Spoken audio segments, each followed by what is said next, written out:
मेरा मानना है कि मुझे खुद को ही खत्म कर लेना बेस्ट है मेरे लिए, क्योंकि जो मैं पैसे कमा रहा हूँ उसी से मैं अपने दुश्मन को बलवान बना रहा हूँ।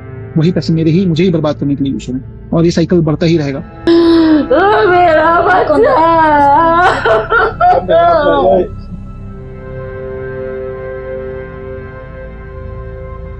हाँ, ये हरासमेंट इसको है कि बार बार जौनपुर जाना आना इससे काफी हरास था और सिस्टम से हरास ही ज्यादा था कि जो मिलना चाहिए हमें वो नहीं मिल पा रहा है।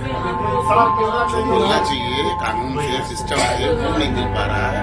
करप्शन के कारण और ज्यादा ये बच्चा इनोसेंट होने के कारण इसको और दुखी था इस बात से कि सिस्टम हमारा खराब है। आपका नाम क्या है? मेरा नाम प्रकाश चंद्र मोदी। आप रिलेटिव हैं? मैं कैसे हुआ था? फैमिली वाले कुछ बताए थे सर आपको? आप आए कैसे सर? यहाँ पे इंसिडेंट हुआ कैसे पता चला? वो हम लोग घर पे बगल में ही रहते हैं, दोनों हम लोग रिलेटिव हैं। चाचा जी मेरे को 3 बजे रात को फोन करके बुलाए कि बेटा एक बार आओ, कुछ काम है। 3 बजे रात को क्या चाचा जी काम पड़ गया, तो उन्होंने बोला कि कुछ जरूरी काम है, जो सुबह से कुछ मेल आया है, जो जरूरी बात है, बेटा आ जाओ। फिर मैं और मेरी वाइफ दोनों आदमी चाचा जी के घर पे गए। तो चाचा जी चाची जी थे, इस तरीके से कोई गलत मेल उसने भेजा है सुसाइड का। तो हम लोग काफी घबराए, काफी फोन लगाए, उसका फोन रिसीव नहीं हो रहा था। कोशिश किया हम लोगों ने दरबान से बात करने की, दरबान भी किया, वो बोला खुल नहीं रहा है, घंटी हो रही है इनसाइड, लेकिन कोई रेस्पॉन्स नहीं मिल रहा। प्रशासन भी आया था 4:30 बजे करीब। आपको पता था कि उसके साथ कुछ हरासमेंट हो रहा है? कंफर्म नहीं था। ये जो इनका चल रहा है, बच्चे का जो तलाक वाला काम जो चल रहा है ना, इसमें तो काफी ये परेशान था। इंटरनल बहुत ज्यादा इंटरनल परेशान था, लेकिन इसमें एक विशेषता थी कि ये अपने पेरेंट्स से कोई चीज ऐसा तनाव वाली बात शेयर नहीं करता था कि मैं सॉर्ट आउट कर लूंगा। अपने कॉन्फिडेंस से इसमें था कि मैं सब कुछ कर लूंगा, मेरे को पता सिस्टम, मैं लड़के कर लूंगा, सही कर दूंगा। कहीं आपको कोई भनक हुई थी कि इस तरह का भी डिसीजन ले सकते ऐसे कुछ भी आभास हम लोगों किलोमीटर दूर तक नहीं हुआ कि ऐसा स्टेप ये ले सकता है। हमने कभी सोचा भी नहीं था कि ये बच्चा इतना मजबूत बच्चा हमारा ऐसा कर सकता है। कोई चांस कभी भी ऐसा, मतलब बरसों में कोई आभास नहीं हुआ। 33 साल का बच्चा है हमारा और हमेशा ये कॉन्फिडेंट रहा अपनी पढ़ाई से लेकर जॉब तक में। आज भी जिस कंपनी में है अपने टॉप लेवल पे है। उसके बाद ये कैसे इतनी कमजोर हरकत किया ये हमें भी समझ में नहीं आ रहा है। इतना टूटना का कारण आज तक समझ में नहीं आया। उनके फैमिली की तरफ से हरासमेंट थी, आपको पता था? हाँ, ये हरासमेंट इसको है कि बार बार जौनपुर जाना आना इससे काफी हरास था और सिस्टम से हरास ही ज्यादा था कि जो मिलना चाहिए हमें वो नहीं मिल पा रहा है। जो मिलना चाहिए कानून से सिस्टम से वो नहीं मिल पा रहा है। करप्शन के कारण और ज्यादा ये बच्चा इनोसेंट होने के कारण इसको और दुखी था इस बात से कि सिस्टम हमारा खराब है। आपका नाम क्या है? मेरा नाम प्रकाश चंद्र मोदी। आप रिलेटिव हैं? मैं आपके बेटा आपको कुछ बोले थे क्या? बताए थे सर? कुछ नहीं बताया। हमसे 10 बजे तक बात किया, एक दिन पहले तक कुछ नहीं बताया। कुछ नहीं बोल पाया उसके साथ जो हुआ है ना, कानून व्यवस्था, ये अपने लॉ की व्यवस्था इतनी कैसा उसने भीतर से तोड़ दिया है। मेरे बच्चे को इंसाफ दिला दीजिए और कुछ नहीं चाहिए मेरा। आप यहाँ पे उनके साथ रही थी, क्या होता था माँ जी? उनके साथ आप यहाँ पे थी 4 महीना कुछ? ऐसे नहीं कर, ऐसा नहीं करना, ऐसा करेगी तो गड़बड़ हो जाएगा। माँ जी बताइए। मेरा घर बर्बाद हो गया, मैं तो लुट गई। मेरा बेटा चला गया पूरे देश के लिए करके। तो शहीद हो गया है, जैसे भगत सिंह अपने फांसी पर चढ़ देश के लिए मेरा बच्चा शहीद हो गया। इतने लोगों को कानून व्यवस्था के बारे में बता के, जो अपने भारत की कानून व्यवस्था है उसके बारे में बताया है, जो रिश्वत लेने वाली समस्या उसके बारे में बताया है। मेरा बच्चा चला गया, जागृत किया है उसने और कुछ नहीं किया। मेरा बच्चा चला गया। मैं तो अपने बच्चा को मारता हूँ, मेरा बच्चा शहीद हुआ है। हम दोनों का बुढ़ापे का सहारा था, छोड़ के चले गया। मेरा बच्चा छोड़ के चला गया।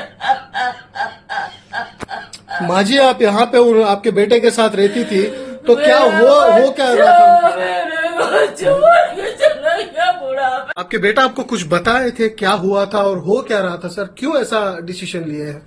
हमारा बेटा हमको कहता था कि पापा हम जाते हैं कोर्ट में तो हमारे पास हमको जो है सो पूरा जस्टिस नहीं मिलता है वहाँ। हर आदमी हमको जो है सो कानून व्यवस्था के अंतर्गत कोई काम नहीं होता है, और ये नियम से चलने वाला, कानून से चलने वाला आदमी था, लेकिन ये कभी भी जो है तो वहाँ की कानून व्यवस्था को एकदम मानता था कि एकदम खत्म है। सर आप क्या बताए थे सर आपके बेटा, इससे पहले आपकी जो बात हुई थी, कब बात हुई थी और क्या हुआ क्या था? मार्च के महीना में वो गया था। मार्च के महीना के बाद जब आया ना तो कहा कि पापा वहाँ का जो मीडिएशन का जो जज है, चाहे जो भी लोग है, वकील है चाहे जज है, जो भी है, वो वहाँ की कानून व्यवस्था जो लॉ है अपने भारत का, उस लॉ से नहीं चलता है। लोग उस लॉ को मानता ही नहीं है। जो ये बता रहा था कि इस धारा में ये लॉ होना चाहिए, तो वो उसको हाई कोर्ट के, सुप्रीम कोर्ट के लॉ को भी नहीं मानता था। क्या बोले थे आपके बेटा आपको? उनको हो क्या रहा था? उनको कुछ नहीं, उनको तो 40 बार बेंगलोर, कम से कम 40 बार गया होगा बेंगलोर से जौनपुर, और माने इतनी धारा उस पर एक खत्म हो जाता था केस तो दूसरा लगा देती थी। इस बात के कारण जो है तो भीतर से फ्रस्ट्रेट था, लेकिन हम लोग को महसूस नहीं होने दिया कि क्या है नहीं है। एकाएक हम लोग को खबर गई है कि वो अपना पूरा मेल वगैरह हमारे छोटे लड़के को रात में किया है 1:30 बजे 2 बजे, हमारे पास 3 बजे उसका फोन आया है। उसके बाद हम लोग कैसे कैसे करके वहां से पटना आए हैं, एयरपोर्ट पटना से बेंगलोर पहुंचे 4 बजे शाम में। मतलब सर आप जानते हैं कि उनके फैमिली कुछ जो अपने वाइफ के ऊपर और उनके फैमिली के ऊपर जो इल्जाम लगाए हैं, सच है वो सारे? एकदम 100% सच है, 100% सच है।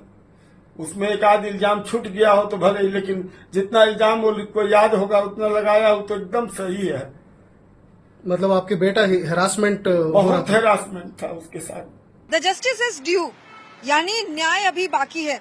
ये आखिरी शब्द थे बेंगलुरु सुसाइड केस के अतुल सुभाष के, जिन्होंने मरने से पहले अपने पीछे एक 24 पन्नों का एक सुसाइड नोट छोड़ा है और 1.5 घंटे का एक वीडियो रिकॉर्ड किया है, जिसमें उन्होंने बताया है कि शादी के बाद किस तरह से उनकी पत्नी ने उन्हें टॉर्चर किया, उनके माता पिता और भाई तक पर झूठे आरोप लगाकर किस तरह से उन्हें कई सालों से ये टॉर्चर पे टॉर्चर जो है करती रही, और इनफैक्ट कई ऐसे झूठे केसेस भी है जो उस पर लगाए, उससे जो है कई पैसे भी जो है मांगे गए। इन तमाम चीजों को लेकर जो है अतुल काफी ज्यादा दुखी थे।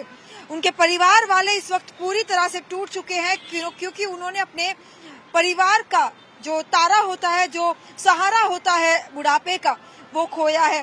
सीधे तौर पर बेंगलुरु सुसाइड केस ने पूरे देश भर में एक आक्रोश लाया है कि क्या तमाम जो कानून है वो केवल महिलाओं के लिए है, क्या पुरुषों के लिए कोई भी कानून नहीं। और यही कारण है कि सोशल मीडिया पर जस्टिस फॉर अतुल ट्रेंड कर रहा है। लेकिन सबसे बड़ा सवाल यही कि इतने सालों से जिस मेंटल टॉर्चर से अतुल गुजर रहे थे, आखिर उसका क्या, जिस न्यायालय से उसे उम्मीद थी, आज सवाल उसके परिवार वाले उसी न्यायालय से उठा रहे हैं। अतुल ने खुद अपने इस पूरे वीडियो में जुडिशरी पर सवाल उठाए हैं और अपनी आखिरी इच्छाओं को जताया है, जहां पर उनका ये भी कहना है कि उनका जो बेटा है उसे उनके परिवार को हैंडओवर किया जाए, और उनकी तमाम जो मांगे हैं, खासतौर पर न्याय की मांग खासतौर पर की है कि उनकी अस्थियों को भी तब विसर्जित की जाए जब उन्हें न्याय मिले और उनके माता पिता और भाई पर तमाम जो आरोप लगे हैं उस पर कहीं ना कहीं जो है न्याय मिले।